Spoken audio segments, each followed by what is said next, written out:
দেশৰ যাতায়াত ব্যৱস্থা উন্নয়ন হোৱা বুলি অসম চৰকাৰে যি ঢাকঢোল বজাইছে তাৰ প্ৰকৃত ছবি কিন্তু গাঁও অঞ্চলত প্ৰতিফলিত হৈছে। মই এই মুহূৰ্তত উপস্থিত আছোঁ কলগাছিয়া ৰাজচক্ৰৰ অন্তৰ্গত খাৰবাল্লি গাঁৱত। ইয়াতে বেকী নদীৰ এটা বিকল্প সুঁতি ওলাই ব্যাপক গৰাখহনীয়া সৃষ্টি কৰাৰ লগতে কেইবছৰমান পূৰ্বে বৰ্তমানৰ সাংসদ আব্দুল খালেকে নিৰ্মাণ কৰা এটা মথাউৰি ভাঙি যোৱাৰ পিছত এইদৰে টুলুঙা নাৱেৰে বিপদজনকভাৱে যাতায়াত কৰিব লগা হৈছে এই খাৰবাল্লি অঞ্চলৰ ৰাইজে। ইয়াৰে কিছুমান স্থানীয় ব্যক্তি আছে, আমি তেওঁলোকৰ পৰা জানিব বিচাৰিম কি ধৰণৰ পৰিস্থিতিৰ সৃষ্টি হৈছে খাৰবাল্লি অঞ্চলত। কি ক'ব এনেধৰণৰ যাতায়াত ব্যৱস্থাৰ ক্ষেত্ৰত কি ক'ব আপোনালোক? যাতায়াত ব্যৱস্থাৰ বিৰাট পাৰাপাৰৰ বিৰাট অসুবিধা হৈছে। এটা মাথাউৰি আছিল, 1.5 বছৰ 2 বছৰমান আগতে মাথাউৰিখন ভাঙি যোৱাৰ পিছত বিৰাট পৰিস্থিতি খাৰাপ। আমাৰ এই চহৰ অঞ্চলৰ মানুহবিলাক বিৰাট দুখীয়া মানুহ। কিবা শাক চব্জি অলপ বিক্ৰী কৰে, সৰু নৌকাতে পাৰ হৈ 2 টকা 3 টকা 5 টকা দি মানে পাৰ হৈ যায়। যাৱাৰ পিছতেও এই বুঢ়া মানুহবিলাকে খোজকাঢ়িব নোৱাৰে, সৰু নাও এটা তাতে চলাচল কৰাৰ বিৰাট অসুবিধা।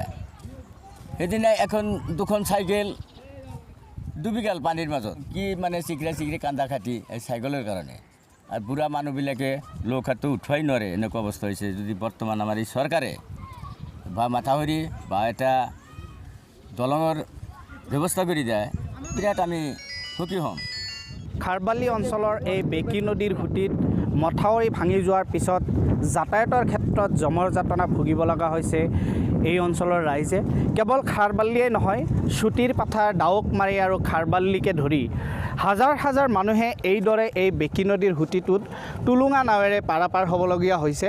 আৰু এই টুলুঙা নাও কেতিয়াবা দুৰ্ঘটনাও সংঘটিত হয়।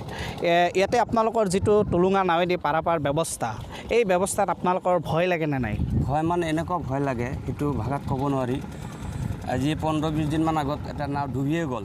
তাতে নাও আপোনালোকে নিজে দেখি পাই আছে, লোকেল নাৱত কেনেকৈ মানুহ গৈ আছে আহি আছে। তো গতিকে 15-20 দিনমান আগত এনেকুৱা ভয়াৱহ হ'ল। মাজত এটা নাও ডুবি গ'ল, চাইকেল 2খন আছিল, লৌকাখনো গ'ল। লৌকাখন ধৰিব নোৱাৰিলোঁ, চাইকেল এটা উদ্ধাৰ কৰিব পাৰিলোঁ। বুঢ়া মানুহ 2খন আছিল, কিবা কৰি মানুহ 2টা উদ্ধাৰ কৰিব পাৰিছোঁ, আমাক সক্ষম হৈছোঁ। তো গতিকে এনেকুৱা ভয় লাগে আমাৰ এই সুঁতিত লৌকা দি অহা যোৱাত। গতিকে আমাৰ ইয়াতে জনীয়া সমষ্টিৰ বিধায়ক আছে হাফেজ ৰফিকুল ইছলাম ডাঙৰীয়া। তো হাফেজ ৰফিকুল ইছলাম ডাঙৰীয়াক মই টানি অনুৰোধ জনাম যে আমাৰ এই সুঁতিখনত কিবা এটা ব্যৱস্থা কৰে যেন, বা এটা মাথাউৰি নিৰ্মাণ কৰে যেন, নহয়তো বা এটা দলঙৰ নিৰ্মাণ কৰে যেন। হয়, ধন্যবাদ জনাইছোঁ।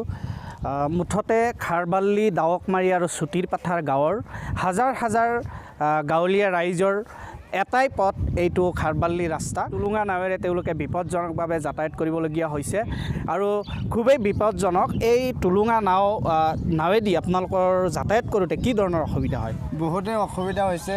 এইটো কেইদিন আগতে মানে 5 তাৰিখত নাও এটা ইয়াৰ পৰা ডুবি মানুহ কেইজনমান হৰাণ হৈ গৈছিলে। চাইকেলো এটা পোৱা নাই, নাওটোও গৈছে কৰবাত। এতিয়া মানে বহুতে পৰিস্থিতি বেয়া হৈছে। নদীয়ে ভাঙি দুইফালে ভাঙি বহল হৈ আছে। এইটো মানে অলপমান ব্যৱস্থা কৰি দিব লাগে যে আমি যাতে আৰামতে অলপমান পাৰঘাট হৈ কেনে চৰত যাব পাৰোঁ। ইয়াতে কি দলঙৰ ব্যৱস্থা কৰিব? এতিয়া মানে দলঙৰ ব্যৱস্থা কৰি দিলে অলপমান ভাল হ'লে হয়। হয়, এই টুলুঙা নাৱেদি স্থানীয় ৰাইজে এইদৰে বিপদজনকভাৱে যাতায়াত কৰিবলগীয়া হৈছে। এটা সৰু নাও, এই সৰু নাৱত মৰণক শৰণ দি তেওঁলোকে যাতায়াত কৰিবলগীয়া হৈছে। কি ধৰণৰ বিপদজনক এক পৰিৱেশ, আৰু এই বিপদজনক পৰিৱেশৰ কাৰণে স্থানীয় ৰাইজে ইয়াতে এখন দলং নিৰ্মাণ কৰাৰ কাৰণে দাবী উত্থাপন কৰিছে। মই নাৱৰীয়াৰ পৰা জানিব বিচাৰিম যে কি ধৰণৰ পৰিস্থিতিৰ সৃষ্টি হয় যেতিয়া মানুহৰ ভিৰ হয় এই নাওখনেদি পাৰাপাৰ হওঁতে। মই নাৱৰীয়াৰ পৰা জানিব বিচাৰিম যাতায়াত কৰাৰ ক্ষেত্ৰত কি ধৰণৰ অসুবিধা হৈছে? যাতায়াত কৰাৰ ক্ষেত্ৰত বহুতেই অসুবিধা হৈছে। এই যাওয়া অহা খুবেই অসুবিধা। আপোনাৰ সৰু নাও আৰু বহুত মানুহ আপ ডাউন কৰিব লাগে। আপ ডাউন কৰোঁতে কিমান বুঢ়া মানুহ আহে, সেইগিলা ধৰি উঠাব লাগে, নামাব লাগে। আৰু ৰাস্তা ঘাট একো নাই, সেইকাৰণে বহুত অসুবিধা হৈছে। ভয় লাগে নে নাই? ভয় লাগে, তামাম ভয় লাগে। ইয়াতে আপোনালোকে নাৱৰ যিটো ভাড়া, এই ভাড়াটো কিমানকৈ লয়? ভাড়া 5 টকাকৈ দিয়ে, আৰু কি কোনোবাই 2 টাকা দিয়ে, 1 টাকা, 2 টাকা 3 টাকা এনেকুৱা দিয়ে।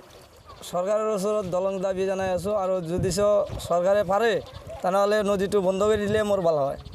হয় ধন্যবাদ জনাইছোঁ খুবেই বিপদজনক এক পৰিৱেশ ইয়াতে স্থানীয় ৰাইজে কেৱল খাৰবালিয়ে নহয় চুটিৰ পাথাৰ ডাউকমাৰী আৰু কাচুকাটিকে ধৰি বৃহত্তৰ অঞ্চলৰ হাজাৰ হাজাৰ ৰাইজে এইদৰে এনেকুৱা এটা টুলুঙা নাৱেৰে যাতায়াত কৰিব লগা হয় মৰণক হৰণ দি